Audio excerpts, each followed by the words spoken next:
Frankfurt کی بین الاقوامی motor شو IAA کا افتتاح جرمن چانسلر اینجلا مرکل نے فرینکفرٹ میں کیا۔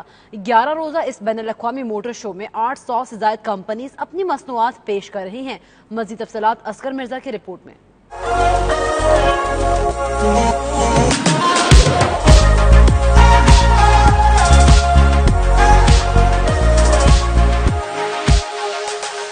دنیا کا سب سے بڑا آٹو موٹر شو IAA 2019 اپنی پوری آب و تاب کے ساتھ جرمنی کے شہر فرینکفرٹ میں جاری ہے۔ 22 ستمبر تک جاری رہنے والی اس بین الاقوامی نمائش میں دنیا بھر سے 800 سے زائد کمپنیاں اپنی مصنوعات پیش کر رہی ہیں۔ اس بین الاقوامی نمائش میں چمچماتی گاڑیاں شائقین کی توجہ کا مرکز بنی ہوئی ہیں۔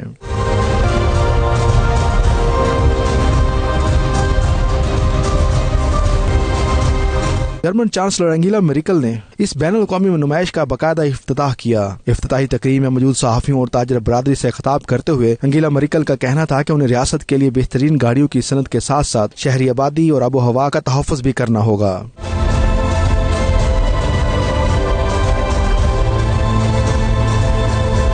افتتاحی تقریب میں آٹو موٹو یونین جرمنی کے صدر برنہارڈ میتاس، صوبہ بیسن کے منسٹر پریزیڈنٹ فولکر بوفر، وائمو کمپنی کے CEO جان کرافک نے اس موقع پر حاضرین سے خطاب کیا۔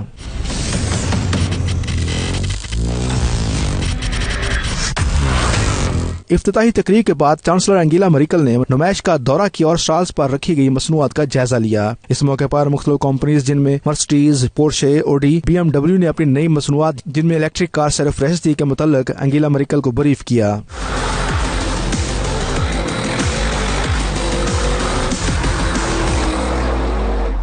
اس موقع پر نمائش کے مرکزی گیٹ کے سامنے ماحول دوست تنظیموں کی جانب سے زمین کے بدلتے ہوئے درجہ حرارت اور تیزی سے بڑھتی فضائی آلودگی کے خلاف احتجاجی مظاہرہ بھی کیا گیا۔ Asghar Mirza, 92 news, Frankfurt, Germany.